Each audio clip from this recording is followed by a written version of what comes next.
I keep touching my face, and I'm not You're not supposed to do that. I can't stop it. All right, so everyone, you're going to wash your hands for the entire duration of this podcast. That's the CDC recommended time to wash your hands. Jesus. Oh my god, that'd be so long. You'd be so pruny. The world's on fire, David. Ethan? Hi. Do you know what we're doing in this episode? Yep. What are we doing? Do you want me to tell you, or do you want to tell me? This is rough. All right, so here's some context. As I'm sure everyone is, we are self-isolating, self-quarantining, and we have slowly started to lose our minds doing so. So we came up with a really convoluted bracket to talk about movies. So we're going to do that. But here's also the real thing is, like, we were like months ago, like, well, we already know what we're going to do in March. We're going to do like a March Madness bracket because it's March Madness. But now... now it's just our madness. There is no March Madness bracket. Just There's not no March remove Madness the March. tournament. Just madness. World's gone. Yeah. Upsy daisy, topsy turny, whoopee. Ah! That's how I feel. So we are doing a I'm so out of my mind, David. I don't know what to do. That's okay. We are doing a best of the decade March Madness bracket, but we will get to the specifics of that a little bit later. Before we get there, Ethan, let's hop into our first impressions. Wait, David. Even with all this time to remember about the introduction song, where we've been at home, oh shit, we still forget about it. Ah, it's sneaking up behind me! Ah! Recorded from deep within the Great Lakes of the Internet Live, two men buried under bad movies and popcorn try their best to survive. But how long could that possibly last? Find out as you join Ethan and David in this episode of Feature Cast.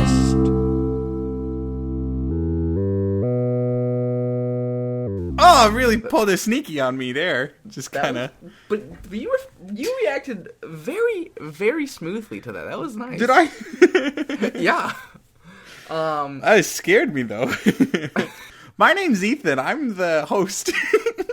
I'm David. I'm the other host. Oh, nope. Just David's my special guest. You ever my little try to special go scratch boy. your earlobe and then you realize like it's being covered by this microphone thing and then you're like, oh shit. Nope. Okay, well, Ethan, what's the first impression? What is it, or what's it? What is? No. What? I mean, should we intro the first impression, or you think people know by episode 27? Hey, listen. I think if anyone's gonna jump in and listen to us for the first time, it's this month. This is episode 28, by the way, not 27. Small redaction to the record. There's been a redundancy. A first impression is a movie we done seen for the first time. Usually it's new release movies, but since movies aren't getting released, more on that in a mini episode later on. Well, some of these still are, because I mean we do it for a whole month, so we've had some time to watch some movies. I still, have ways to break into a movie theater and sneakily watch movies on there. I was, side note, so disappointed that we didn't actually get sent the content for A Quiet Place 2, because I 100% would have watched it and no one else in the world would have gotten to, and it would have been beautiful. That would be pretty cool. Would have been, didn't happen. One little addition, though, to this is, within the time we have recorded our mini episodes for the month of April, and now they've started actually releasing the first round of movies straight to VOD that otherwise would be in theaters. So we've got an Onward, Invisible Man, Emma, and The Hunt. Yeah, you can rent Emma for $19.99, which is pretty cool. Pretty crazy. Pretty cool.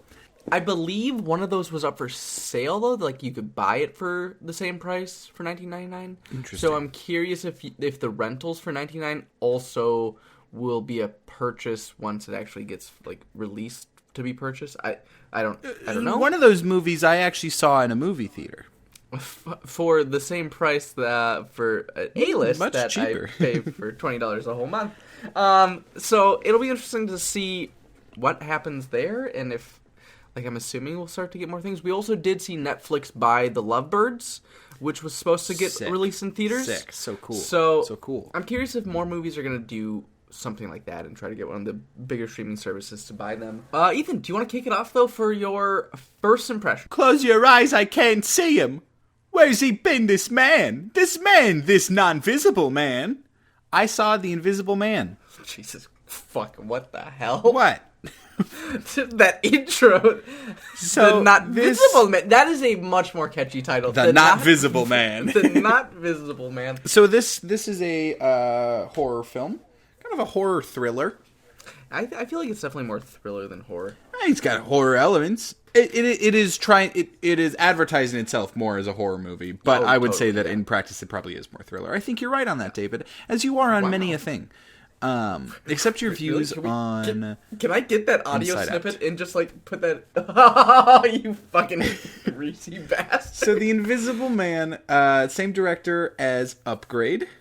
Ooh, what a sneaky movie from, what, 2 years ago? Yeah, I still haven't seen it, so...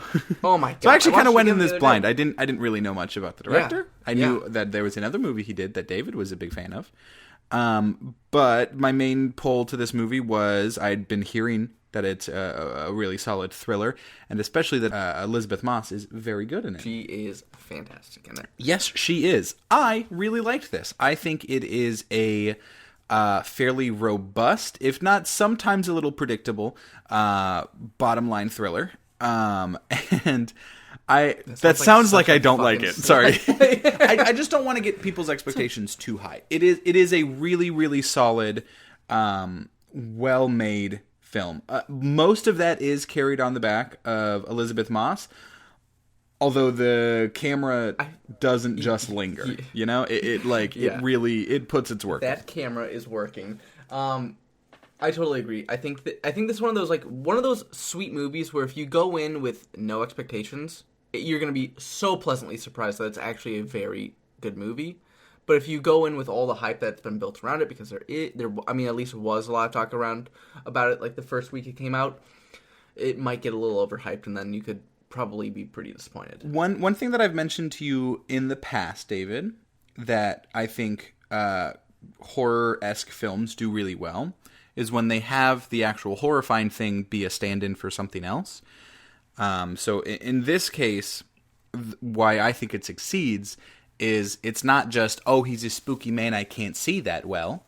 The stand-in is actually like gaslighting and emotional manipulation and control over a relationship. And that's what stands in, and that's what that fear actually comes from. So I think it does that really well. I think it gets a little shaky in the end of second act leading into third act. It's a little shaky there. But I think it kind of redeems itself by the end. Yeah, there's a few sloppy points. I honestly feel like throughout the entire film that you can nitpick. I know I talked to you about that a while ago when you first saw it, but I still really enjoyed the movie. I saw a movie. Whoa! How about that? Ethan, I hope you're sitting down because I saw a movie. I'm doing a handstand right now. Is that not how you record the podcast? Is that just me? Is that the second handstand recording joke that you made? Is that like I feel like you've made a joke about how the It's not a joke. That's how I record, dude. I saw The Way Back. This is a movie that we referenced in our Ben Affleck minisode, which I had not seen this since then. And now you have. About this. I have. I thought that this had a chance to break into my top 5 for Ben Affleck films. After seeing it, I think it would fall a little short. This is probably somewhere between 7 to 10 for him. And he was sad on a basketball. He was sad on a basketball. No, I don't want to see the man get sad on his basketball. I feel like when you say sad on a basketball or tears on a basketball, it's underplaying this movie that actually covers off on some serious topics like addiction, self-harm. Mm-hmm. His big slippery basketball from all the Jim Beam and the tears. It's not regulation. He can't play with that legally. So too slippery. It follows Ben Affleck, who used to be a star basketball player, and then he, stopped playing basketball. He became an alcoholic, started working in construction. Very similar to his character that you could see being like the future of his character from Good Will Hunting, if that person was good at basketball, which I don't think he was. Actually, I'm pretty sure he wasn't. I'm pretty sure there's a scene where David, I think that's the part of the review we should spend the most time in. I'm sorry. I kept thinking about it this entire time. But he starts coaching for a local school, the school that he went to school for. I feel like I said school so many times right there. Double down, say it more. One take, David Getty. No. And he tries to coach this team to at least win a game, because when he comes in, they are complete bunch of losers. It follows your typical kind of underdog sports story for a fair bit of the film, but then towards the last like fifth, they jam a lot into that last little part.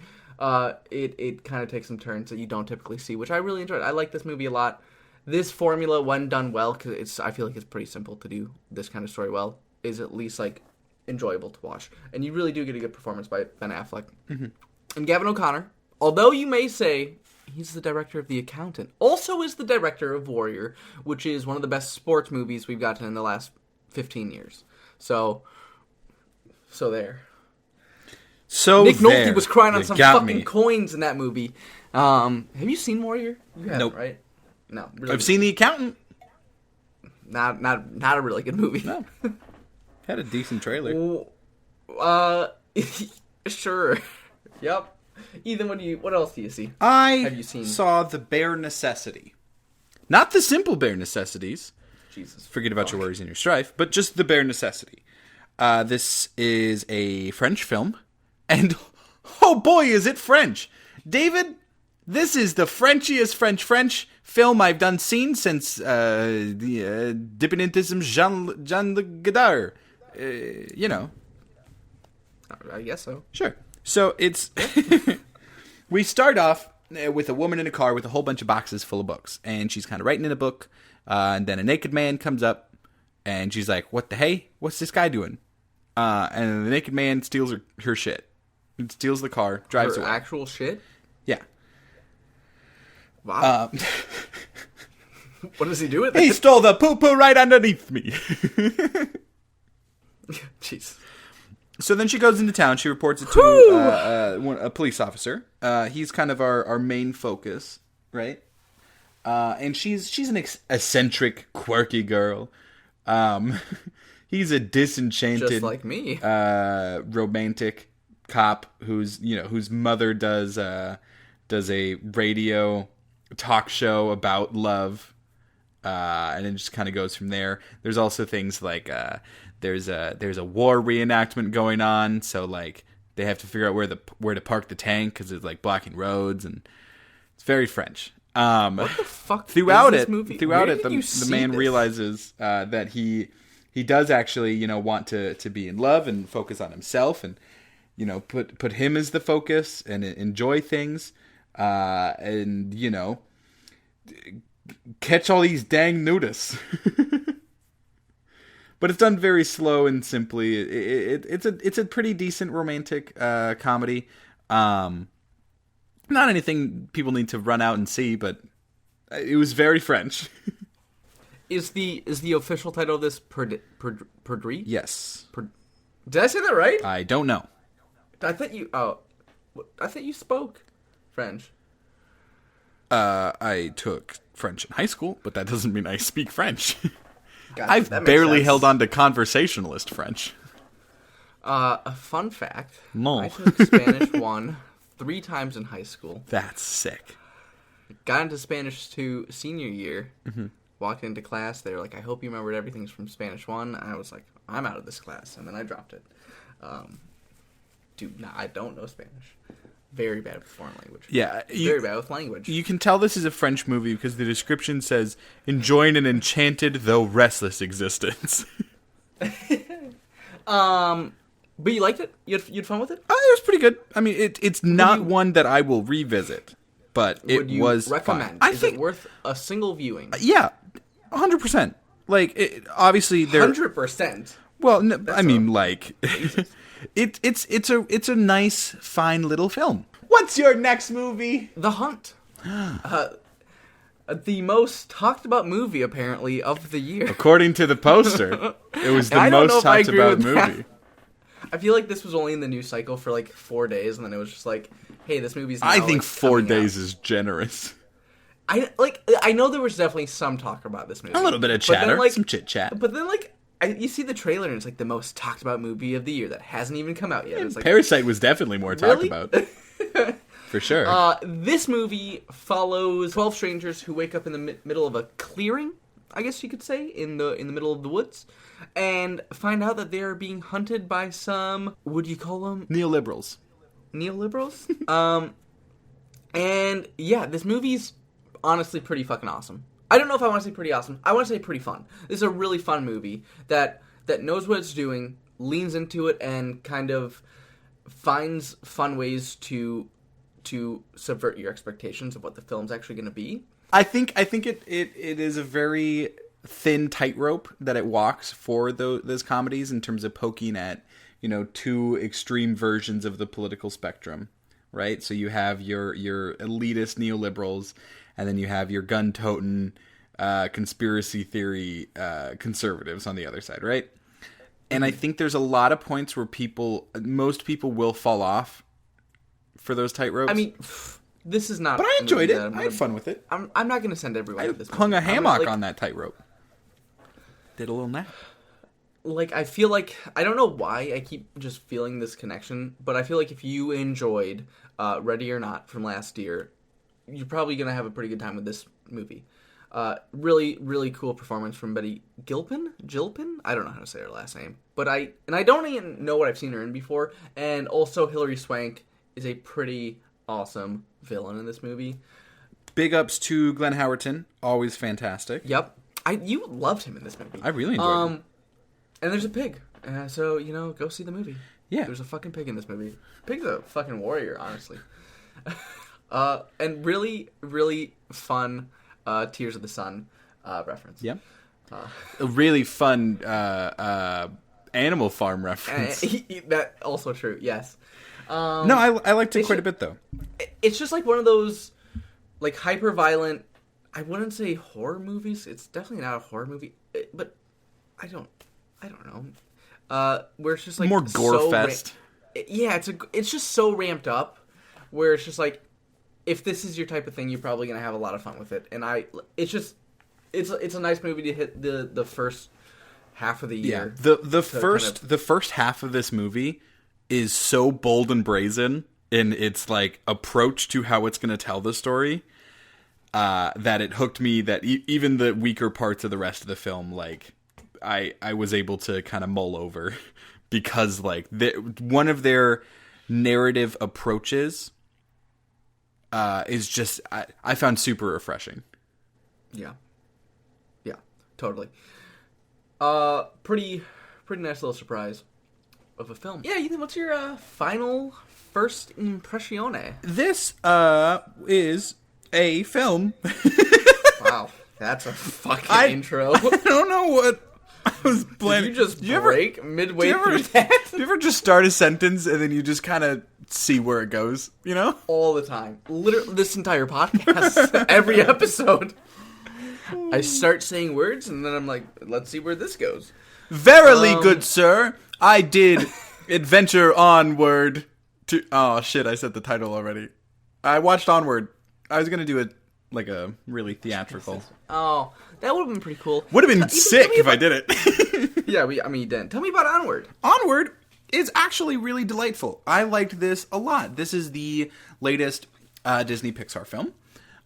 It is following two young boys on an amazing epic quest to give their dad a torso. That's such a weird way to explain it, but it's also extremely accurate. It's a fantasy adventure comedy. It kind of takes modern suburbia and mixes it with those kind of high fantasy elements. So your main two characters are two elves that are just in high school, and their dad was an accountant, their mom does yoga. But they also have unicorns digging through their trash as this world's raccoon So it kind of plays into a lot of those kind of fun tropes with it. It is heavily influenced by Dungeons and Dragons and other RPGs of the sort, which I, of course, grew up with and have a strong connection with. So a lot of that kind of familiarity and the references therein really landed for me. I also really enjoyed this movie. I was so pleasantly surprised. I thought it was going to be a little bit more straightforward of a story, but it's able to kind of subvert some expectations. God, I'm saying that so much in this episode.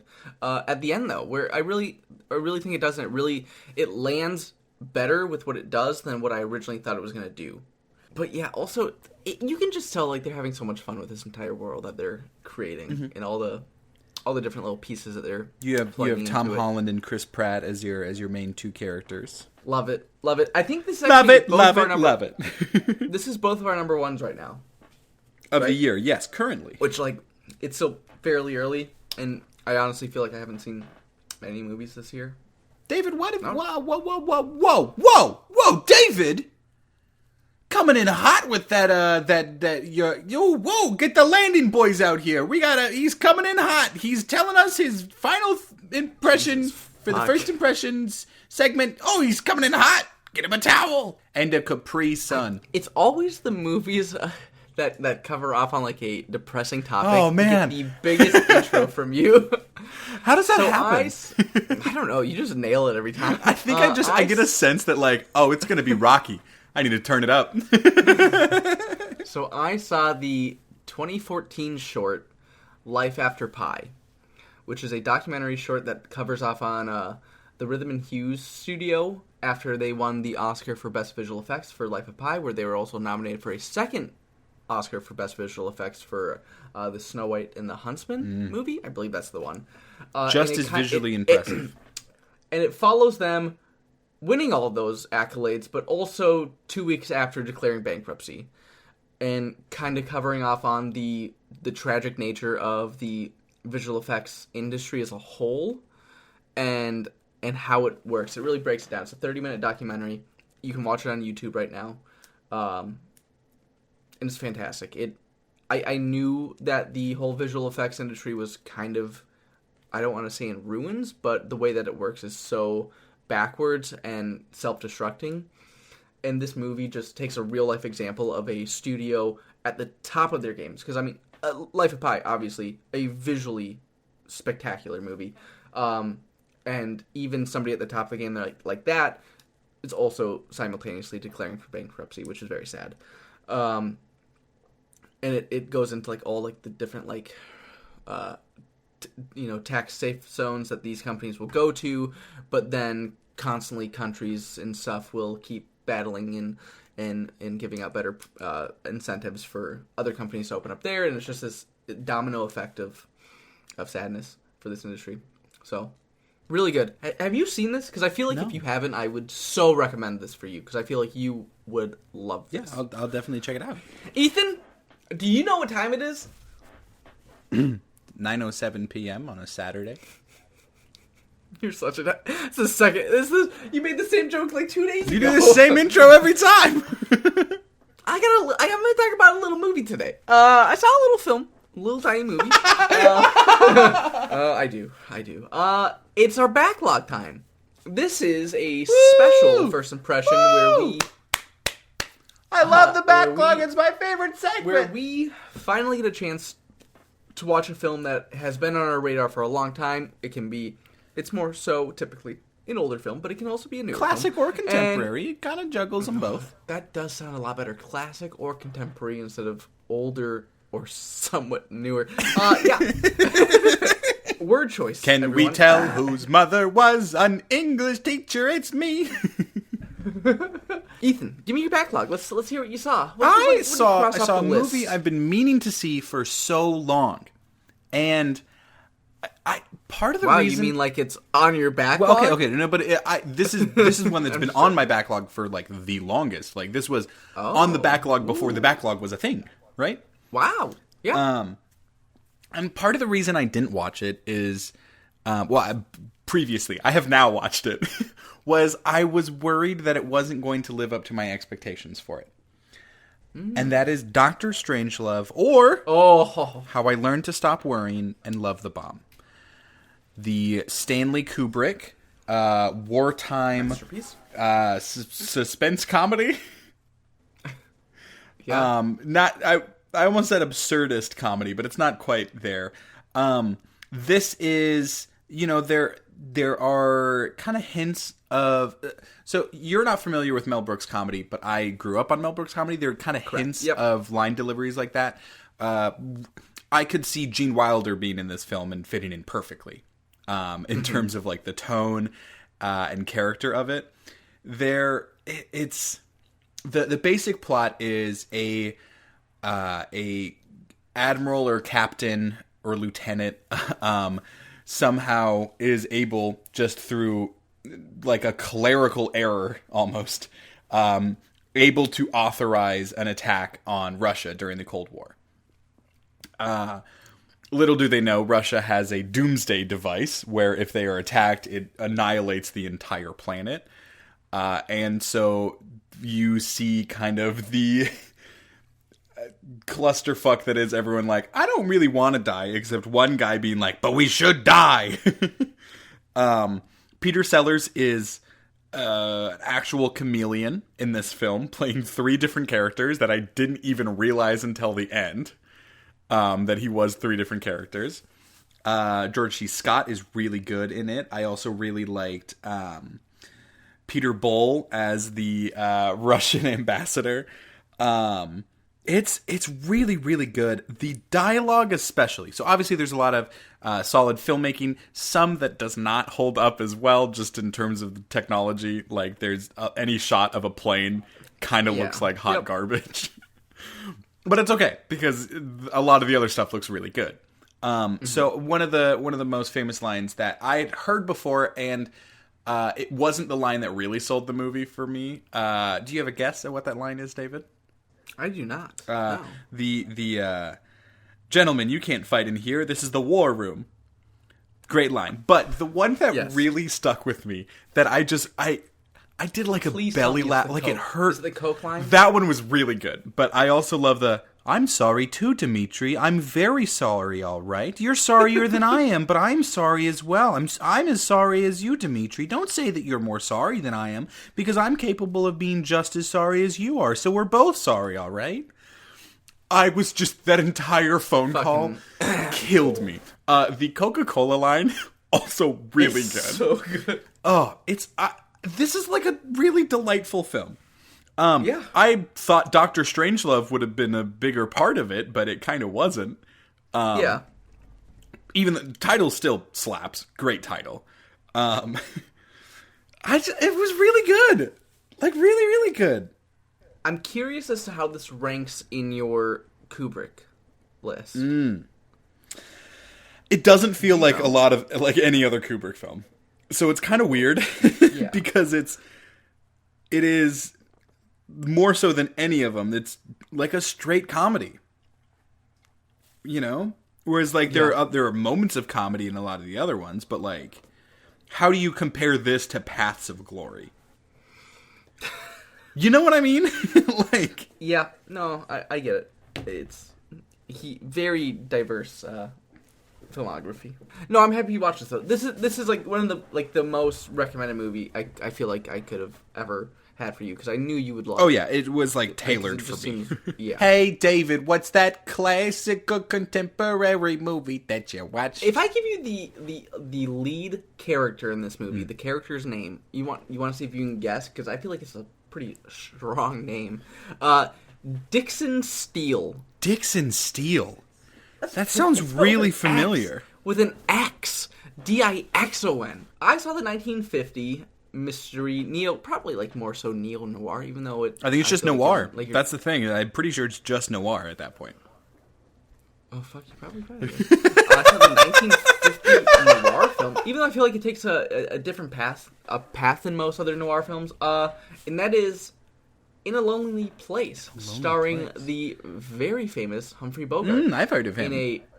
Which I feel like watching this movie. I feel like you can watch a lot of films in this era, and the acting is just a little bit different. Who than Humphrey the type of Bogart? acting. What the fuck was that? Well, yeah, this was the time when all the male leads sounded the same and all the female leads sounded the exact same. And I feel like Humphrey Bogart in this film is actually giving like a pretty fucking intense performance here. It follows. Humphrey Bogart. Nope. It follows. Do you know this movie at all? Okay, so it follows Humphrey Bogart, who's a screenwriter. Sorry, I'm not sure that's how you pronounce the name. I'm pretty sure it's. And he. Humphrey Bogart. Humphrey Bogart. Bogart, Jesus Christ, I don't even know what the I'm just waiting for it to start fucking you up. Where Humphrey Bogart starts kind of getting into a romantic relationship with his neighbor, while also simultaneously being questioned by the police for his involvement in the murder oh Jesus! I just completely fell over all those words. Where he's being questioned by the police, where he's being questioned for his involvement by the police. For the murder and death of this girl who, whether or not he killed this female who was just at his house the night of her death, the night of she was murdered. The night of. Better title. The night of is actually that's an HBO series actually.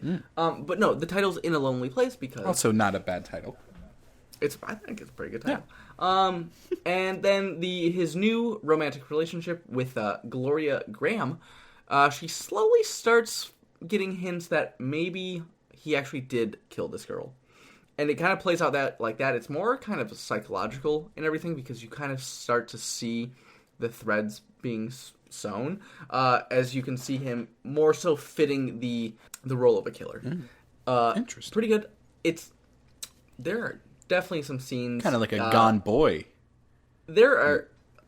No, I don't know about that. There are definitely... Bogart. Burgert. Nope. There are definitely some like lines in this movie that, like, I know we're supposed to be not feeling great about Bogart's character, but like some of his lines in here, I'm like, man, I don't know if that landed well in 1950, but like in 2020 light, I'm like, Jesus, what a fucking scumbag! Yikes! And like I know he's supposed to be that kind of character, but even like there's a few where I'm just like, yikes, like. The fuck, but I like this film a lot. I thought it was very good. It's such a unique story because I feel like I don't know. I don't know. It does stuff in the beginning of this movie where it sets up certain things and certain actions that you like can see, and it's those things that I kind of felt like I hope so would have been referenced more at the end of the movie because like somebody screams and somebody sees somebody screaming something but doesn't know the actual reason of the scream, and it's like I wish they would have played around with that more. So that's it for our first impressions and our backlog. We're gonna be back in 2 snaps and a jiffy with our March Madness movie bracket. Cool. Do you like that? Yep, BRB. Yeah, you fucking like that. Yeah, fucking like that. We have returned and we're ready for the bracket. For you, it was just a moment. It was only a crow's burp until you saw us again. No, it was 2 snaps and a jiffy. You fucking idiot. Ethan, what are we doing? What's the dealio with this March Madness? David, what year is it? 2020, the year of our Lord. Wait, maybe not. It is the year of our Lord 2020. And that means we just got done with a whole dang old decade, the 2010s. And so we're gonna go through movies from the 2010s. We decided to pick one film from each year, not our top film from each year, but just kind of ones that we really liked from that year, that we just maybe don't get enough attention or think that like really really shined that year, and we want to give that kind of extra little shout for. Because that's 10 movies, the bracket's a little weird, but we're kind of explain that as we go. In the second round matchup, there's going to be 2 extra films that got thrown in, and then there's a 3-way fight at one point. It's kind of crazy complicated, David, but I'm into it. We had a lot of time to make this as convoluted as we possibly could. That's very true. Should we list what all the films are going to be? No. I think part of the fun is going to be the reveal of that. So, Ethan, let's start with your 2019 and 2011. Yes. So the first round, it's only going to be facing off movies from our own list. So David made a list and I made a list. The first round, we're only facing off against our own movies. Obviously, David's still going to play a role in kind of deciding that. But it's going to get more complicated later on. So we're the first... Complicated and convoluted. Yes. Our bread and butter. So our first matchup today is the 2011 film Tyrannosaur and the 2019 film Climax. Oh, what a pick. It really is. They're so tonally different. Yes. So on one hand, you have a emotionally devastating, yet kind of reined in story. And on the other hand, you have a French extremist dance nightmare. So kind of, Fuck, I'm just trying to do you know your pick on this one already? Mm-hmm. Don't say it. I'm trying to think, because I really don't know. They both have aggressive one-word titles. Yeah. Tyrannosaur. I think I'm going to go with Climax for my pick here. I think Climax is just so unique. And I mean, they're both pretty unique. But just, there are things in there that I have not been able to get out of my actual fucking mind. Wow, it looks like Ethan, is yours also Climax? Yep, Climax is the one moving ahead. I love both of these. Yeah. Tyrannosaur, I really wanted to see get a little bit of extra love, but Climax really, really wowed me, and I think about that film all the time. Yeah, just the fucking hair on fire scene. Yeah, or like the kid being locked in and the mother banging on the door. Like some of those things have not left me since I saw that last year, and I don't know if it will. Yeah. I did just see Tyrannosaur last night for the first time, so very good film, but not going to make it to the next round. Yep. Ethan, my first round, I got Kick-Ass from 2010 and Uncut Gems from 2019. Wildly different films. pretty There's different. a couple of these that the tonal difference is night and day. I think that Climax and Tyrannosaur are... that's a fair matchup. Definitely more similar. Than Kick-Ass and Uncut Gems? Yeah. Unless you're ranking this slowly.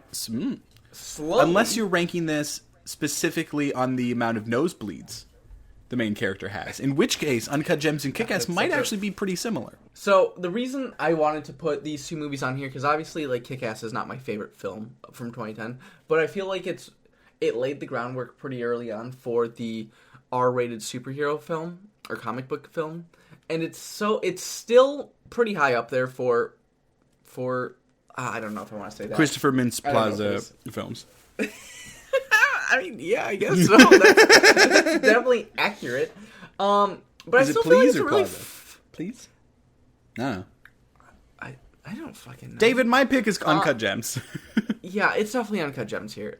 Uncut Gems is such a fucking stellar film. Adam Sandler knocked it out of the park. Move it on. Yeah. What if we just never disagree? Yeah. All right, Ethan, what do we got for your next matchup? The next one on my list is 2012's Wolf Children and 2017 The Death of Stalin. Two wildly different films. Wolf Children is a anime film about wolf children, and The Death of Stalin is a live action film about the death of Stalin. Pretty pinpoint names for this one. That is not a proper way to describe it, though. You have a dark comedy, and then you have a kind of emotional coming of age story. It's really weird that you introed the movies, and then you said what the movies were in the same order, and then you described them in reverse order. So people could be thinking right now that the dark comedy is Wolf Children, and the coming of age story is The Death of Stalin. I will say Wolf Children is a good title for a dark comedy. Death of Stalin. I know. Buck Wild title for a coming of age drama. But it would be so good. Yeah, I'd watch it. Yeah. I think they're both good. Wolf Children, Ethan, let's be honest, the real reason I made this list is to just get more people to watch Wolf Children, because it's actually a really fucking good movie, which I thought would be like, if you look at the title, if somebody tells you what the movie is, you'd be like, this is some weird shit, I'm not watching this. But it's really fucking good. It's heartbreaking too. But yeah, Ethan, we can click that one to the next round. It's definitely Death of Stalin. Moving forward, 100%. Ethan doesn't even say words in making these decisions. He just silently clicks. I move it over so David can see it, and the podcast never knows who I pick. My 2011 pick is Cabin in the Woods, a self-aware horror comedy film, and my 2012 pick is a based on true life events, psychological torture film, Compliance. Ethan, you watched Compliance for the very first time for this bracket. And Cabin in the Woods. I watched both of these for the first time. These are both your first time. Mm-hmm. Holy shit, I can't believe they're matching up.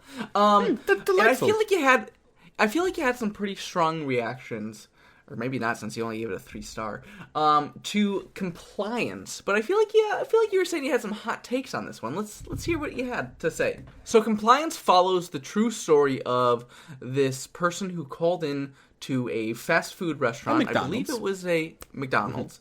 Mm-hmm. And said that one of the employees there, very vaguely, had stolen from him, or not from him, from somebody, and that he was a police officer, and slowly tells the manager of the store to do more and more unspeakable things. Yes. It starts with first just searching her belongings, like her purse and her shoes, and then it goes on to some pretty terrible things.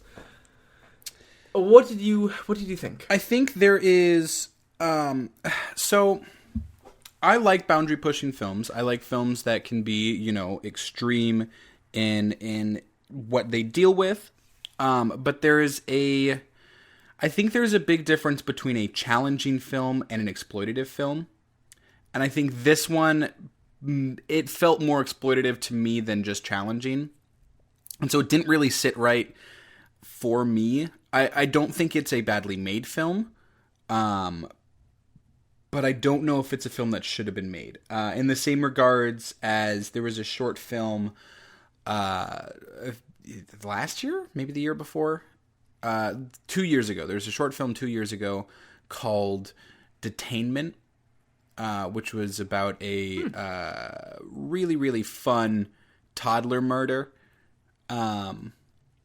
And that just, it never felt like it needed to tell anything other than, it's one where the subject matter is horrifying enough that you can tell it just in an article. You don't need a movie to tell it. So here's my question to specifically counter what you're saying.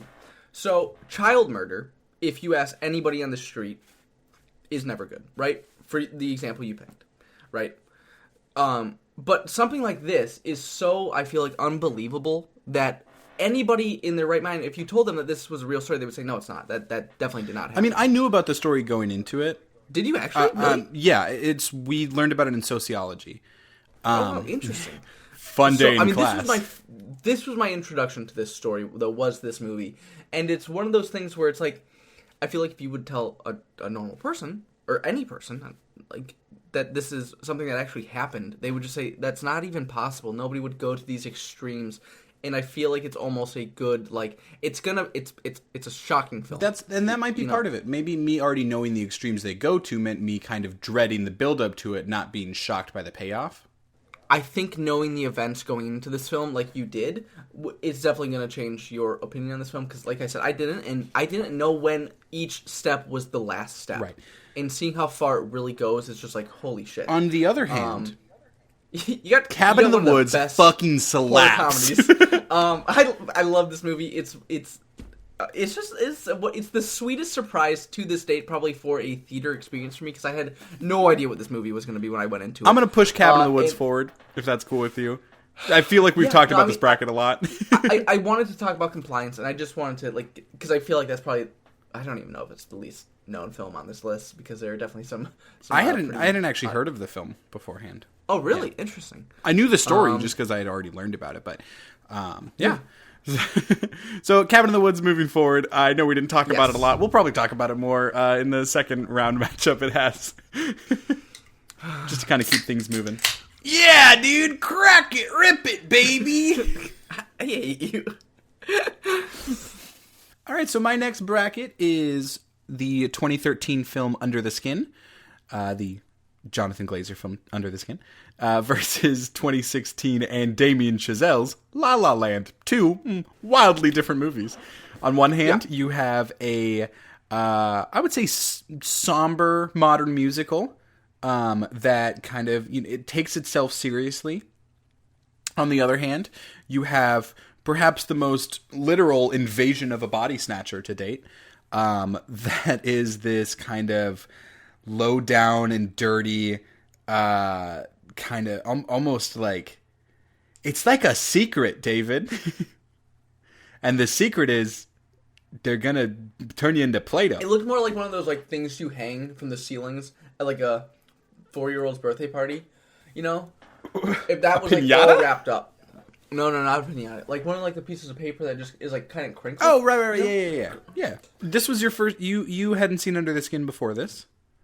Correct. I had not seen the entire thing of Under the Skin. I had seen like the first 25 minutes. Thoughts? It's a pretty interesting movie. We kind of already had a discussion about this. I feel like the first half is pretty off-putting. Because it's so cold. I would say intentionally so, though. Yeah, no, I'm not saying that is like unintentional. Like I know the filmmaker is very gifted. I know you were a big fan of his short from last year. Yes, The Fall. Yeah. Oh, so good.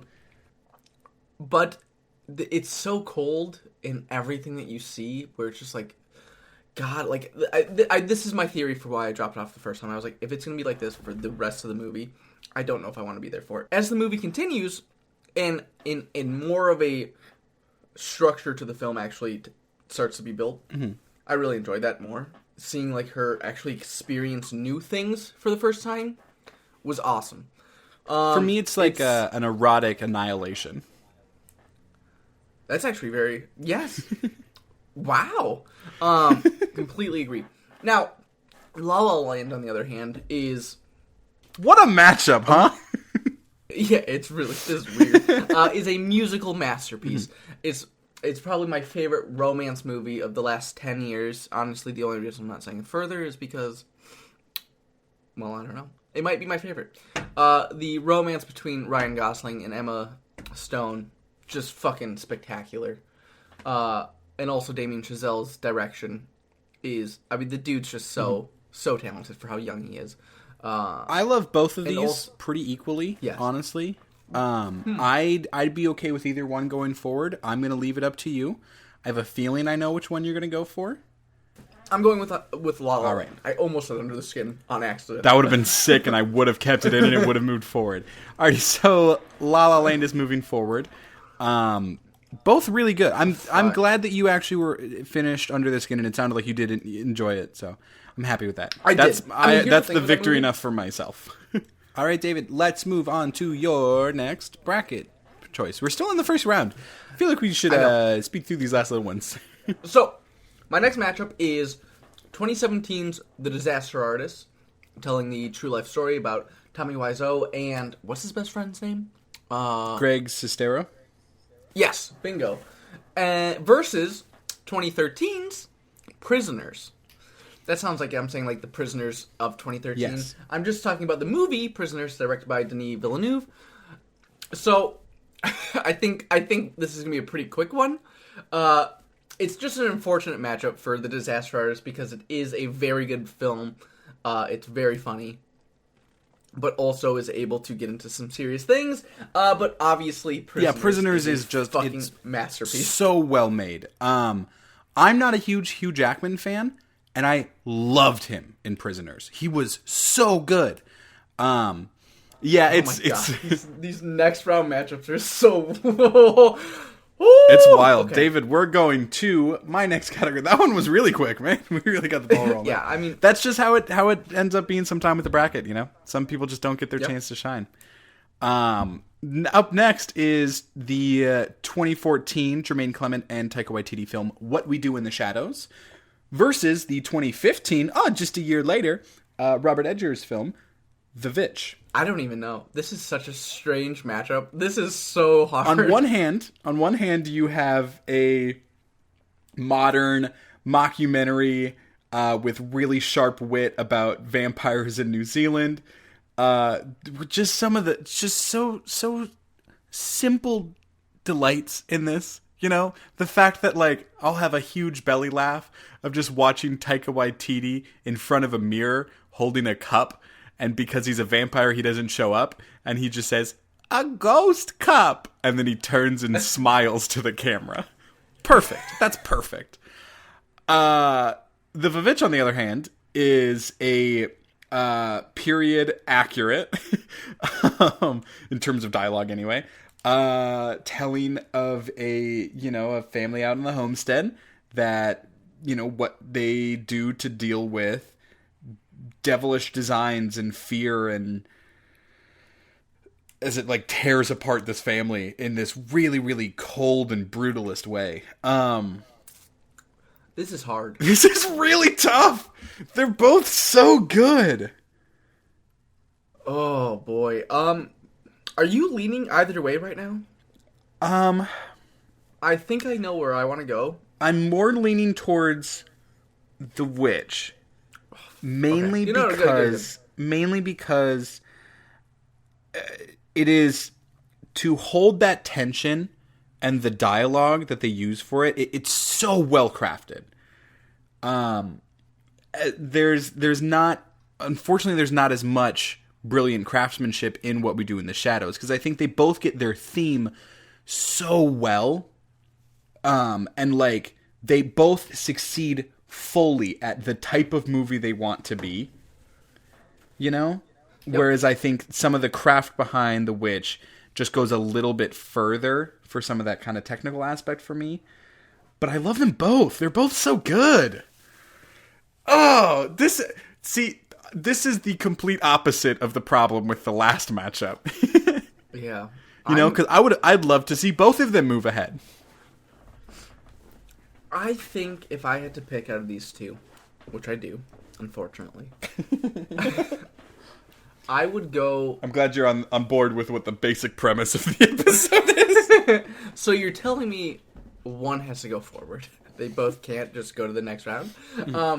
I would go with The Witch. All right. By just a very slight margin, we're pushing The Witch forward. But big ups to What We Do in the Shadows. So good. Ugh. The second round matchups are so strange. David, it's our final first round matchup. I know what you're thinking. There's only been 8 movies on here. Don't worry, there's a couple that we really, really loved and wanted to move ahead to a second round, so we cheated. David. So, for my final first round matchup, we got 2014's Edge of Tomorrow, which stars Tom Cruise and Emily Blunt in this time-jumping sci-fi adventure film. Fucking glorious. And then going up against 2015's The Big Short, which has Adam McKay at his absolute best, following the events of the housing crisis. Mm-hmm. So we got aliens attacking Earth, and then we got investors, bankers attacking her. Yeah. I'm happy that joke was similarly aimed. I'm leaning towards The Big Short. I think it's just they're both super tight. I love Edge of Tomorrow. I think Edge of Tomorrow is a very inventive film. It's a very good sci-fi action film. True. Tom Cruise, Emily Blunt, super awesome. But Big Short, it's inventive, it's stylish, and it tells a story in a way that hasn't been told yet. Obviously, there was a lot of coverage of that, the 2008 housing market crash. But this tells it in such an inventive and fun way, while not minimizing any of those aspects and the severity of it. Oh yeah, not at all. And it also... I was much more surprised that The Big Short managed to work than Edge of Tomorrow managing to work, if that makes sense. So I agree. I think Big Short's going to move ahead. Well, I did. We already We bumped it up. Yep. Alrighty, Ethan, it is time for our round 2. Round 2 Rumble. Wow, It's not established before that announcer voice, so me doing it now Very just felt true. so weird. This is going to be the round where we have our films finally go up against each other. Plus, you may have been thinking, David, Ethan, you guys only had 8 films from each in the first round go up. We know you counted, you dirty fucks, you perverts. Those 2 extra films from each side are going to be finally going up against each other, and which will come together to make our final 3 on each side of the bracket. Yeah, weirdly, both are 2018 films. Yeah, it is pretty. And then also David's 2016 film and my 2010 film. Movies that we loved so much that we were like, they're making it to the second round. No ifs, no buts, no who's its or what's its or gizmos. Butts its rhymed. I'm just saying, I had to. It rhymed, so I said it. Ethan, we have our first matchup. We have 2 2019 films. Yes, 2 Climax, wild, tense energies. And Uncut Gems. Yeah. So, this is where we actually might start seeing some claws come out. Because I haven't clipped my fingernails since I've started quarantining, so they're pretty fucking long. But obviously, I'm going with Uncut Gems here. Okay. It is by far the superior film. Even if you want to say Climax puts you in a more claustrophobic film, I think Uncut Gems puts you in a more mentally unbalanced feeling with just all of these different bets that here's Adam Sandler is placing. Here's where I think some of the issue comes in is that both these films kind of have the same effect on you. In terms of like the tone and the environment they want to set you in, the way they go about those is slightly different. I think you have more kind of stylish and cocky filmmaking in Climax, whereas you have more gritty and dirty filmmaking in Uncut Gems. And I think they both achieve that kind of same effect. They're both. I love both of these.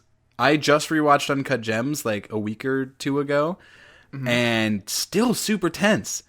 On the one hand, you have these gorgeous long takes in Climax, right?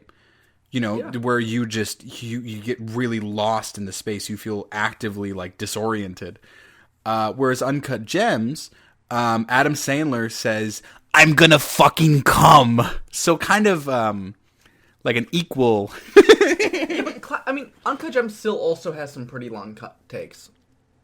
Not even close to the degree of Climax. Extent. Yeah, I'm not saying that, but I mean, obviously, Climax also adds to have longer scenes because it is a dance choreography movie with real dancers in the film. Mm-hmm. So obviously, they know what they're doing. Is what you're saying?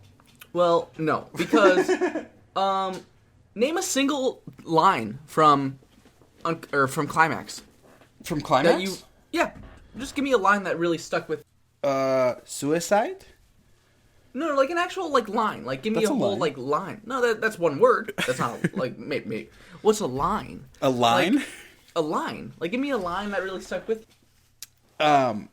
Somebody spiked the sangria. I don't even know. Is that even a line? Yes. They're not speaking English, Ethan. So you're bullshitting me right now. That's someone not will the speak line. English. Oh fuck, that is true. It's a mixture of both French and English. That is true. I just think Climax is good, but like you said, it is a little too showy for me personally. When you tilt the camera upside down and do all that, I feel like it's like putting glitter on a unicorn. Yeah, it's already magical. You don't need to do that. Uncut Gems, on the other hand, has the best performance you've ever seen from Adam Sandler. It's got Keith Stanfield dancing in an orange sweatshirt in a fucking nightclub. You got a fucking fight between The Weeknd and Adam Sandler. And let's just say, Kevin Garnett is actually Oscar worthy in this film. I love both of these a lot.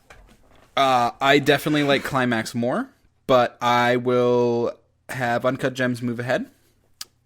And I'll fight a stronger battle somewhere else on this list. Now we have 2011, my 2011 pick, Cabin in the Woods, versus Ethan's 2017 pick, The Death of Stalin. Both comedies. Yeah, this is both with some dark things in it. I would argue one much darker than the other.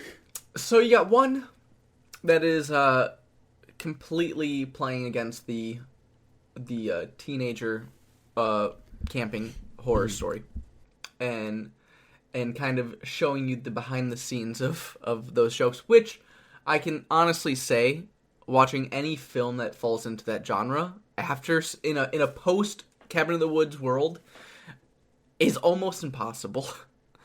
I don't know if you've experienced it yet because you did just watch Cabin in the Woods, right? But you cannot not think about Cabin in the Woods. Not think after seeing this. Yeah, I mean you literally can't. When somebody picks up something and you're just like, what are you doing? Like, you can't help but think, like, they're being fumed right now. Mm-hmm. Or when everyone's like, let's split up, you're like, what? More fucking here's drugs the thing. In the air. For as good as your Chris Hemsworths and your Bradley Whitfords that are in Cabin in the Woods, I don't think they hold a fucking candle to Steve Buscemi and Jason Isaacs or Jeffrey Tambor in The Death of Stalin. I think I don't know. This one, I really enjoyed Cabin in the Woods, but Death of Stalin is so good. The level, the way that they balance tone in that film, like I've never watched a comedy movie before that where my gut sank to the bottom of the fucking ground and I felt like sick and disgusted by these characters that I was laughing with just a few moments ago, and intentionally so. So I will you know say what I this, mean? though, is I feel like Chris Hemsworth's character is to play that persona of the jock character, right? Whereas you have Richard Jenkins and Bradley Whitford in their bunker that are really actually the ones adding to the comedy. Right, but their dry delivery isn't as good as the dry delivery of Jeffrey Tambor and like Simon Russell Beale. Like it doesn't, you know what I mean? If you're matching it up with that, which I think that's some of the strongest comedy in Cabin in the Woods is Bradley Whitford and Richard Jenkins, who are phenomenal. I really, really enjoy that sequence. I think it pales in comparison to Death of Stalin. I'll be honest with you. I also agree Death of Stalin should move on. I just had to put up some sort of a fight for Cabin in the Woods. I respect it. It's sad to see such a strong film lose to somebody who's stronger in the same field, and that's what just happened with Cabin in the Woods. For sure, dude. For sure, dude. Sorry. All right, so now it's the secret hidden bonus round. Why do I always go into the Price is Right theme? I really like the Price is Right theme. You really like it, though. So these were movies that I originally had on my first list that I was like, I really want to see these move forward. And that is 2018's Sorry to Bother You, the Boots Riley extreme absurdist capitalist takedown, I guess, versus 2010's Scott Pilgrim versus the World, the Edgar Wright, just completely fun, high energy, stylish, electrifying comedy. Both great, and I don't want to argue against either. So I'm going to say my vote is probably Scott Pilgrim here. I have not watched Sorry to Bother You a second time, which I know I should, and my feeling with it after seeing it for the first time was just complete and utter shock. I've watched Sorry to Bother You multiple times. Scott Pilgrim may be my most watched movie of all time.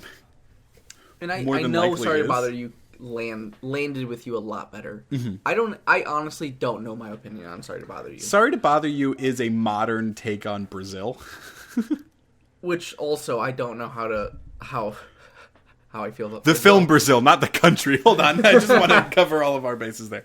But I definitely get what you're saying. Sorry to Bother You.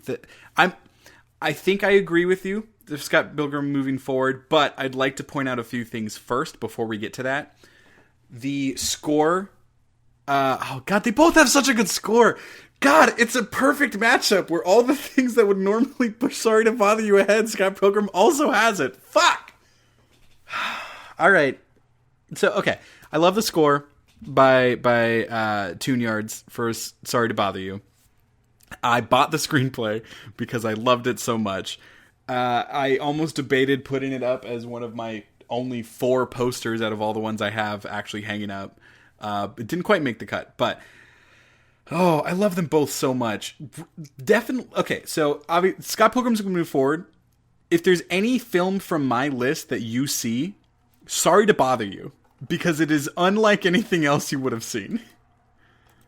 I love it so much. All right, Scott Pilgrim's the one moving forward. I'm pretty happy with that, to be honest. Are you not? I don't like watching my children fight. I love them both so much. So, David, what's your super secret one? I'm not going to call it. The 2 films that I had get a bye week in that first round are 2016's Captain Fantastic and 2018's American Animals. So American Animals tells a true life story in a live action way, while also simultaneously cutting to the real people in a documentary style, telling the heist, telling the story of a group of college students heist on their library. This is the Bart Layton film. Yes, who also did The Imposter.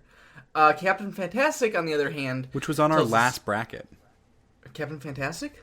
No. American Animals. Oh, yeah, The Imposter. I was like, fuck, dude, I thought I left everything off that was on that list. Captain Fantastic, on the other hand, tells a story about a father raising his children in the middle of the woods, in a very unorthodox, unconventional style, starring Viggo Mortensen as the father, and also has last year's rising star George McKay. You were on the George McKay train before it was cool, David. I was. I knew he was. You were in on the ground floor. I don't know if that's the ground floor, but yes. I was in the Anya Taylor-Joy camp. We were. A lot of people were. Okay. I'm just saying. Fine. I was on the Olivia Colman camp. Yeah, I'll give you that. Long before. Yeah, I'll give you that. I am so from torn her between Peep Show days. No one fucking remembers Peep Show. Nope. I love both of these films. American Animals is a fantastic heist film, telling it in a very unconventional way. It's also about the death of the American dream. Yep. But also gives, I feel like, a more realistic spin to it than you get from other heist films, because it is in that documentary style, and I feel like Bart Layton is just able to layer on the feels of realism, like when a certain character. I don't think it's anywhere near as good as The Imposter. No. But it does build on some of those things that we had from that. The Imposter is a full-blown documentary. There are certain scenes that will stick with me for a very long time for American Animals. One in particular that really stood out is the gas station scene. Oh, not the scarf. No, where you just now the blending reality and documentary stuff of it's really, really inventive filmmaking, and I really like it. My pick for moving forward is American Animals. Really? Yes. The thing I love about Captain Fantastic so much is that it shows this depiction of life and in living and raising children in a way that is simultaneously showing you the obviously benefits of it, because the kids are very smart, they're very athletic, and they're able to survive honestly on their own at the young age of 6. Probably those 6-year-olds could fucking do better than I could. Oh, 100%. But also then shows you the rude. But rude, also you weren't shows supposed to you agree. the reasons that it doesn't work, and the dangers of living like that, and the unnecessary harm that these kids are facing. I don't know. I love these films so much. If you're leaning towards American Animals, I won't be mad with American Animals moving on. Obviously, I love them both so much. And just like that, American Animals moves forward. David, I don't want to have to do this next one because they're both great. That is 2016's La La Land and 2013 Prisoners. Damien versus Denis. Who's going to win it for you? How you feeling about this one? So, very different films. Very different. Very different. You know I'm a huge fan of both Damien and Denis. Yes. One directed my favorite film, and one is my favorite working director right now. Yeah. And I think I'm leaning more towards Prisoners. I feel like it's a strong film. Obviously, if it was Damien's other film, Whiplash, this would be a completely different story. Right. But I think Prisoners, it just winds this mystery so much. I don't know. I mean, here's the thing. I have nothing bad to say about La La Land. The one thing I don't like is like the astrology center scene that much. I'm not a big fan of it that much. Okay. But I still love, like, La La Land's ending. Oh my fucking god. Like, it rips my heart out every single time. But there's something to Prisoners that just puts it above. I mean, for me with Prisoners, I had a lot of hesitation going into it. All right? I think that, like, abduction tales can sometimes just they play a lot of the same notes. Right? I'm not a huge fan of Hugh Jackman. And the fact that I absolutely adored this film, the fact that it overcame all of my previous kind of worries of it, that makes it move forward for me. I mean, here's the thing. It's like with Prisoners, we've only mentioned Hugh Jackman as the father, but you also have Jake Gyllenhaal as the detective, a stellar performance with just doing minimal things. Viola Davis as the other mother to the other kid that goes missing. She's phenomenal. And Paul Dano. Honestly, Paul Dano, the unsung hero of this entire film, is just so fucking good. This next matchup is also just like complete. Oh. Yeah, opposites. So Prisoners is moving forward. Yeah. So we got two films again from 2015, not again from 2015, but two films from the same 2015 year. films. Yes. We have The Witch and The Big Short. Yeah, 2015. The wildly different films. Yep. My gut feeling is The Witch moving forward.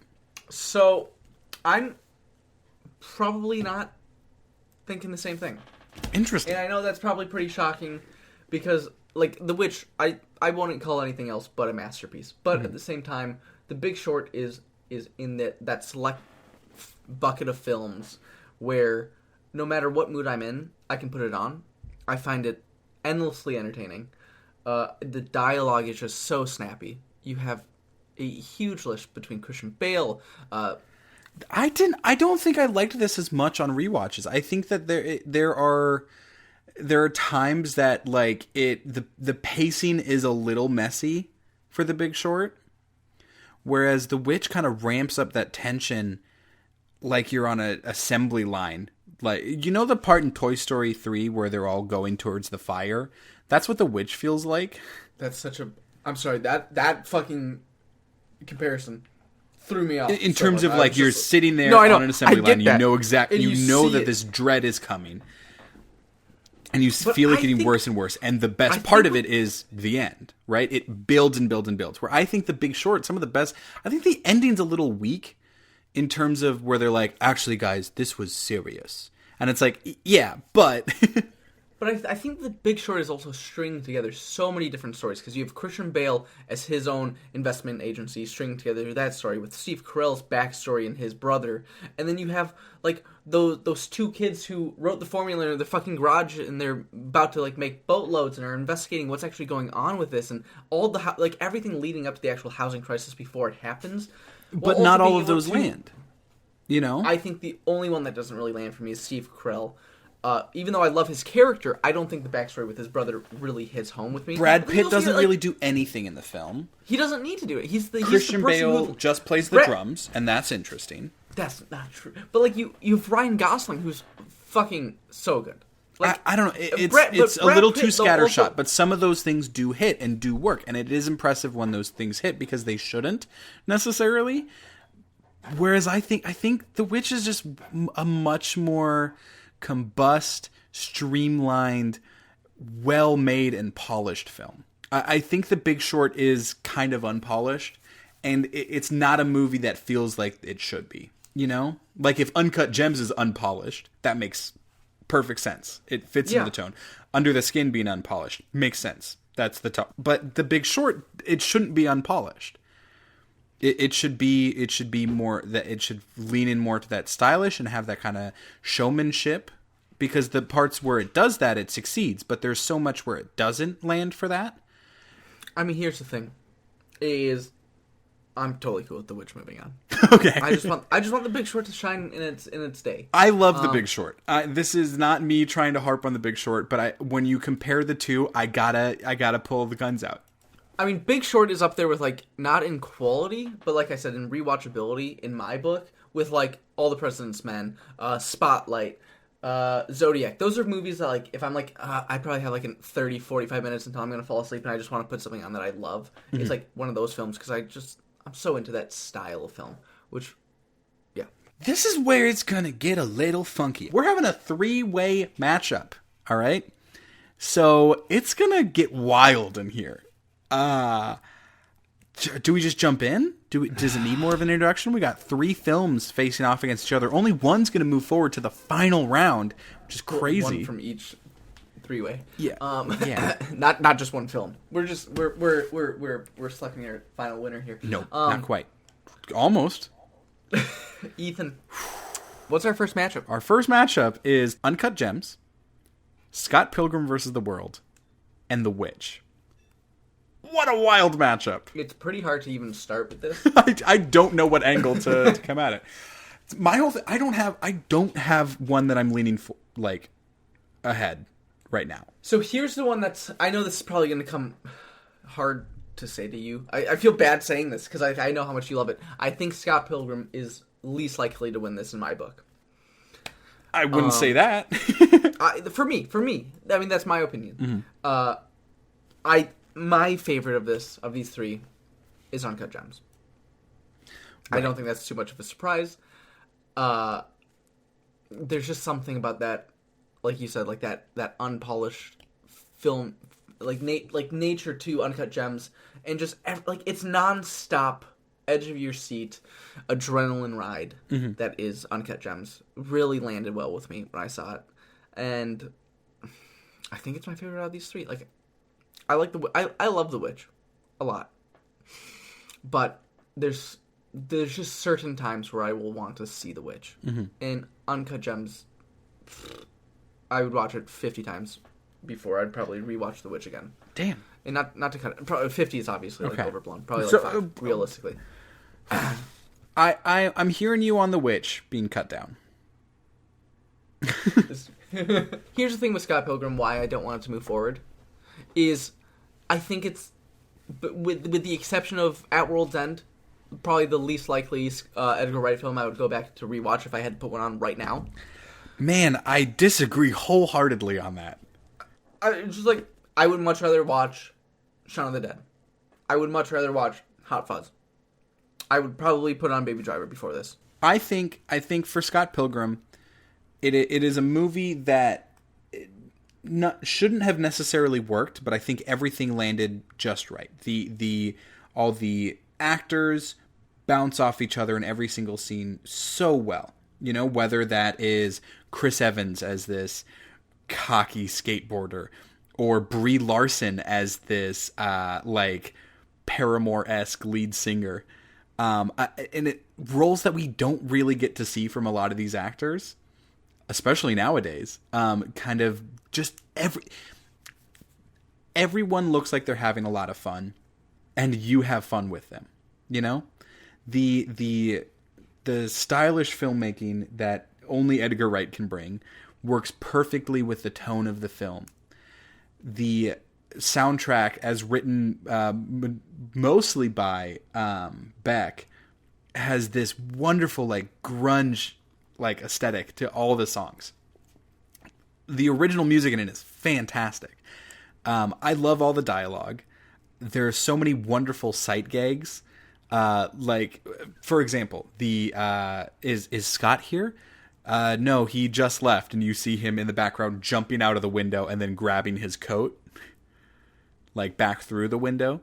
I really liked it. I love Scott. I know Pilgrim. you really like it, but even like what you said with how everyone seems like they're really having fun, you can tell Adam Sandler's character while making these probably terrible decisions. No, they just are terrible. Not probably. You can tell you're with him doing it through the entire thing. It feels like it just feels like you are there taking those bets with him, taking those risks with him. And even though you know that they're not the right moves, you know like he loves doing it. But I think there's so much more moving parts in Scott Pilgrim that all fit together perfectly, whereas Uncut Gems is a little more stripped down. I mean, I don't Not know to say that that's a bad thing for it. There are so many little things, so if you watch it on a second or a third viewing, you can tell, like, you miss some of the extra bets that he's made during the course of the movie, or that he made prior to the start of the movie, that you can see all of those things just adding to what he owes.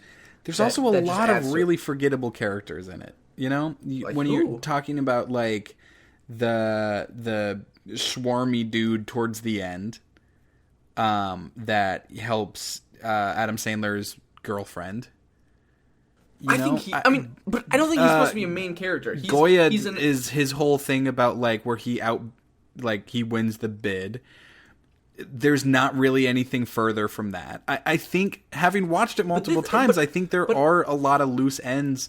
But Uncut Gems, though, being a movie that takes place in New York City, is not supposed to be a character or a movie where you follow everyone's through line to the end of their story. Like this is a movie that's shot in a very realistic New York style film, and people come in and out of their lives all the time. Like, it's not like you're supposed to see, how does The Weeknd's career really end? Like, he's not there to have an end story. He's there to be a bump for Adam Sandler's character to hit. But you get that full sense of a fully lived-in world with Scott Pilgrim and all these moving parts and characters, but you never feel left out by any of those characters. I feel like this is so much more fully lived in, though. Like all the family dynamics with Adam Sandler and his wife and the extended family there, plus like one of the brother-in-laws being a fucking the collection person that he's taking the loan shark that he's taking the loans out with. But I can only remember 3 names from Uncut Gems. Howard Ratner, a single name. Kevin Garnett, which I don't know if that even counts. I won't say The Weeknd because that definitely doesn't count. And Arnold. Whereas Scott Pilgrim, I know all of their names. Yeah, but you've also, like you said, you've also seen Scott Pilgrim 1,000 times more. I don't know a single name from Scott Pilgrim except for Scott Pilgrim. All right. Unless the world is Let's just agree name. And move the witch forward. Which one are we going with, Ethan? I really want Scott Pilgrim to move forward. Here's my real question. Which one of these movies has a bejeweled Furby? Okay. Which one of these movies has Chris Evans do a rail grind and then explode into a bunch of coins? I feel like that's The Witch. My point. I feel like that. How do we figure this out, Ethan? Are we saying it's between Uncut Gems and Scott Pilgrim? I guess so. Okay. So here's what I'm going to do. I'm not going to actually flip a coin because I could just lie. We're going to say heads is Uncut Gems, tails is Scott Pilgrim, and I'm going to have my phone do it. Is that okay? Because it'll say which one it is. Wait, which one is Uncut? Uncut Gems is heads. Scott Pilgrim versus the World. Well, flip. Should it be reversed? Because Uncut Gems feels more fitting to be tails. Whatever you want. Okay, we'll keep it simple. Uncut Gems is head. Scott Pilgrim versus the World is tails. Flip a coin. It landed on tails. All right. Sorry, them's the breaks. Scott Pilgrim moves ahead. I think they're both really good. Did you rig that? Was that a rigged What coin? do you mean, was it rigged? Yeah, I hacked into Google's UI interface. Fuck, I knew you did. I mean, I can... Oh, no, we'll flip it again so you can hear that it has different options. It's tails. Uh-oh. He did rig it! tails. No, hold on. You got heads. All right. Somebody had to change the setting there, I see. Okay, that was All right. brutal, and I feel like this next matchup is not going to be any different. So we have... David, do you want to introduce our next folks? We have The Death of Stalin, American Animals, and Prisoners. Ethan. David, I have a front runner. Don't... Who? I think Prisoners. Fuck. I mean, here's the... I just love these for all different... literally all different reasons. I would say the same for Uncut Gems, Scott Pilgrim, and The Witch. They're all incredibly different movies to battle it out. I think I agree with you. Man, that was I way just easier. I just feel so sad. It feels bad because you don't want our good children to get hurt. I think it just edges out a little bit more. It's so much more polished. The tension in it is so good. My second choice, if I didn't go with Prisoners, I would say Death of Stalin, which I know your second choice would probably be American Animals. I don't even know. I love Death of Stalin so much. But you're probably right. Should we just That I move would have gone Prisoners? with- Yeah, no, definitely. Just I rip the think Band-Aid that's the off. right pick. Let's just do it. Kind of just exhausted from that previous round. This is already a very long episode. Oh man, why did we do brackets? Why did we do this? Here we are, David, So we have Prisoners which is your film, versus, and then my film, which is Scott Pilgrim, versus somebody else's film, The World. Oh wait, no, Scott Pilgrim versus The World is just the full title. That's just that one movie. It's not another three-way. It's just head to head. Jesus. These two duking it out. Ethan, are we both just like jumping back to our own corners for this one? Are we? Or, I don't know. I mean, I'm not. No, I am. Oh. I Oh, great. Easy. Round over. I obviously am going with Prisoners here. And I agree. Do you really? Yeah, I love Prisoners. Because you made your list first, I would have picked Prisoners to put on my list. Oh, really? Yeah. For 2013. Like, that was my immediate lock. it's a But you great- already had it on there, so I was like, What well, did I'll you- pick something else. I did So Under you the would- Skin. Yeah, I was going to say you would have picked it over Under Yeah. the Skin. 100%. I love Prisoners. I am more than happy seeing it win. The fact that I got Scott Pilgrim versus the World to the final two, I am so happy with that. Granted, it was entirely up to chance and programming. That is true. No, but I'm happy Prisoners made it and won. It feels like we fought the last one so long. You know, the last time we did a bracket, it felt like it was really drawn out for the end. But I don't know. It makes sense for Prisoners to be the one to win for this. Yeah, no, I completely agree. I think it's Never got its proper dues. no. Whereas And I feel Scott like- Pilgrim is definitely a cult classic, right? And definitely has an audience for it. But Prisoners just never got the credit it deserved. Like, I mean, Denis has been making like masterpiece after masterpiece, and I feel like Prisoners is So kind of left- refined. It is. Yeah. You can tell it's a master of the helm. In any other hands, it wouldn't work. Oh, definitely not. No. But it's so polished. It's so clean, David. It feels so weird. feels like David Fincher could have made that. And I would definitely. argue, I think Denis Villeneuve would have made it a bit better. Yeah. Which is insane. Yeah. They're both fantastic. I love I'm both. exhausted, David. I'm pretty too. That you're third. I feel sad leaving Uncut Gems, Oof. but it still would have lost. Like, that's the thing, is I think Prisoners is a pretty. Yeah, Prisoners was going to win no matter what. I was fighting it's for a who's powerhouse. going to get second place. Well, Ethan, you know what time it is? It's time for a little pitch and fix. David, do you remember our special guest that we had last episode? I do not. I went ahead. This is one of the few times that I actually did a little bit of prep work for the pitch and fix song. Obviously, we've had time in quarantine. Everyone's favorite special guest star from our previous full episode which, of course, was the Animated Adventures 2, Electric Boogaloo. I don't remember what it was called. It was the second time we did it. But everyone loved the guest star. We've gotten so many emails and tweets and Tinder matches because of it that I wanted to see their approach at a Fix-A-Pitch song. So, David, are you ready for this? Are you excited? Yes, sir. Alrighty. I'd like to introduce our newest member of the FeatureCast family. Boop boop beep boop robot time. All right. Fix and pitch, oh you know it's fine. For sure. Now the robot is here to remind you of this segment we do. First we fix if a movie is shit. Okay. Then we pitch a whole new bit.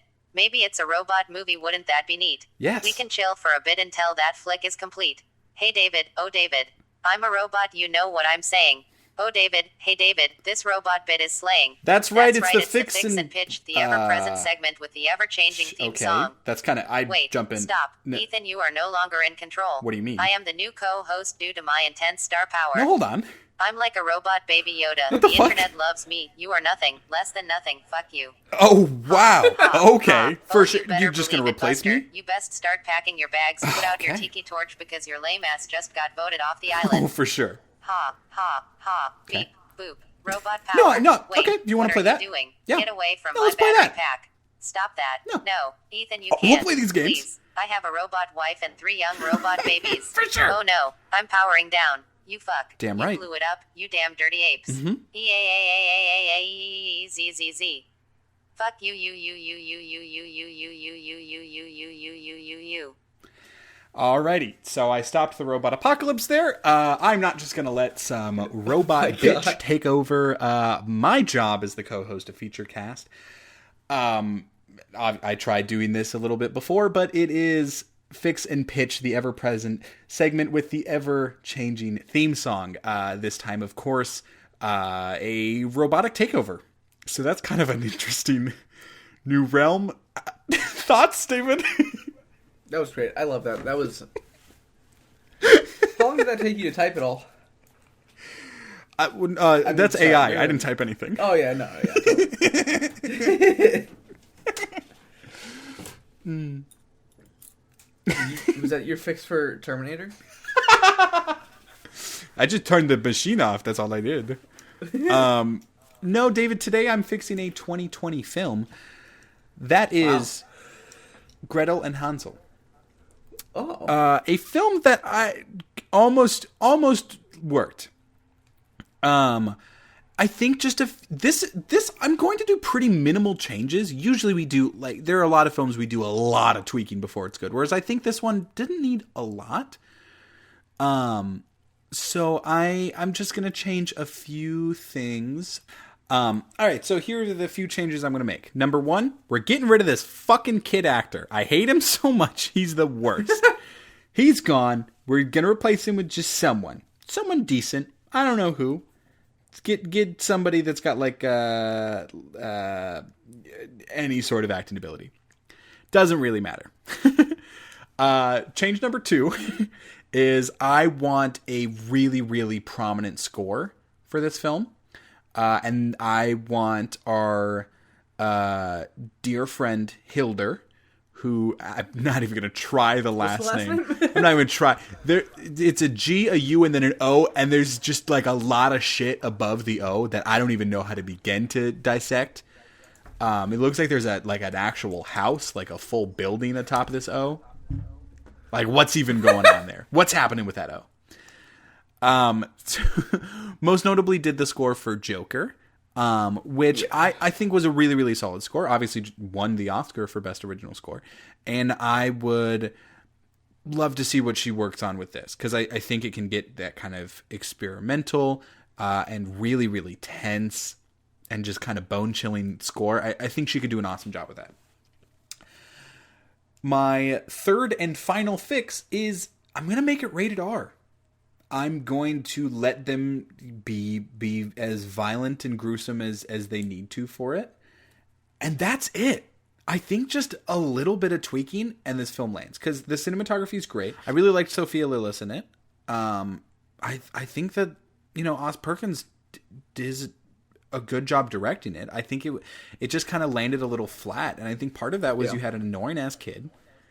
You know, the score just didn't really land to me. It was a familiar story, but I think just a little bit of tweaking, you can make it a lot better. That doesn't mean that's going to make it a perfect, great movie, but I think it could move it from a okay movie to a good movie.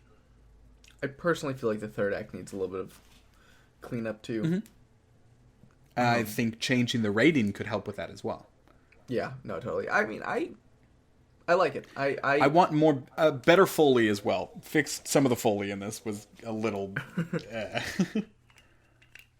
I think just the post-production just didn't land as well as it could have. David, pitch me up a brand new thing. I feel like I got to sing a little bit because I didn't sing it all this time. So, director is gonna be. I'm thinking. I know it's such a fucking boring pick. Actually, the director is gonna be Bart Layton.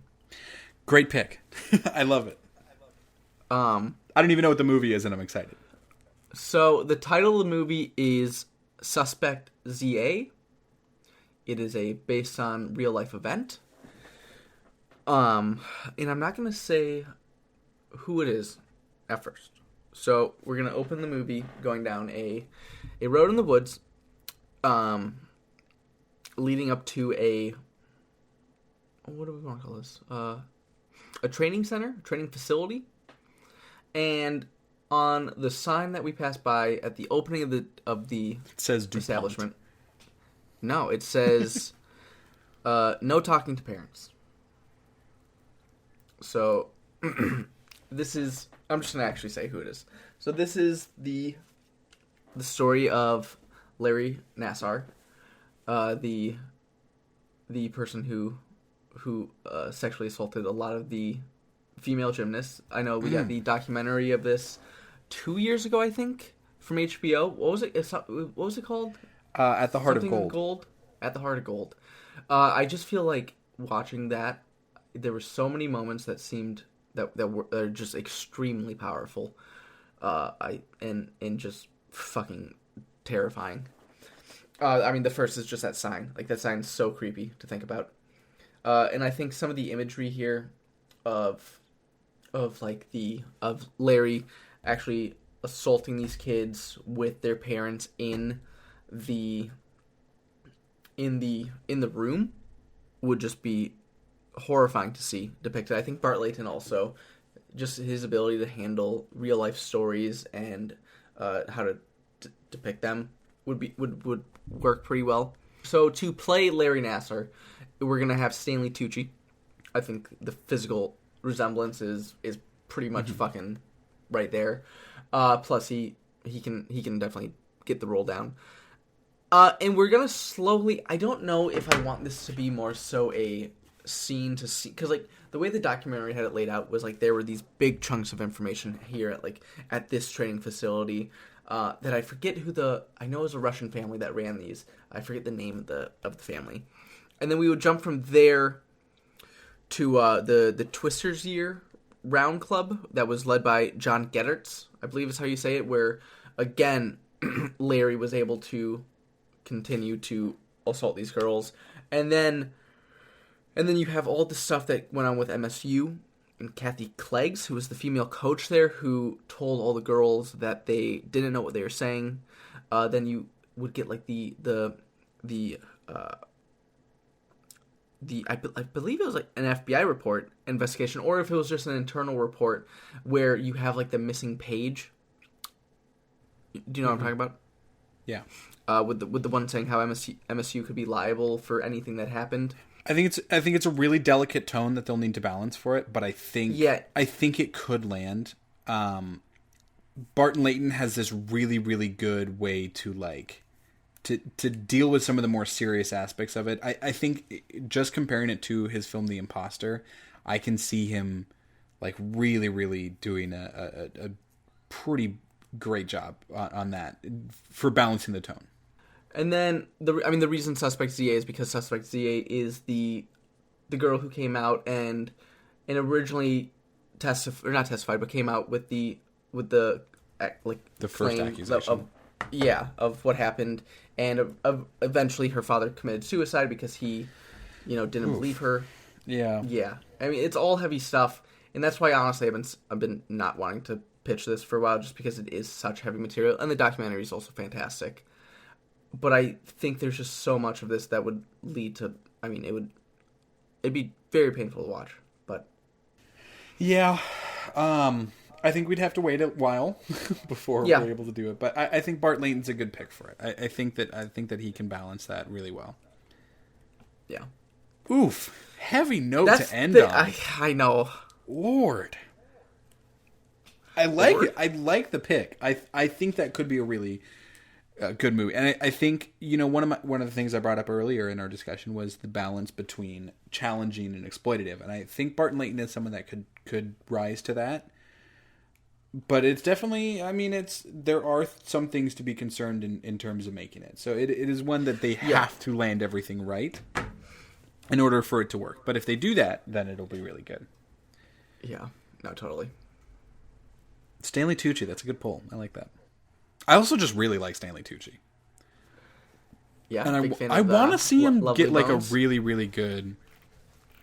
Well, yeah, Lovely Bones proves that he could probably play that. Yeah. But I want to see him get like a really... Just something that he can really dig his teeth into. That isn't Spotlight. The Silence.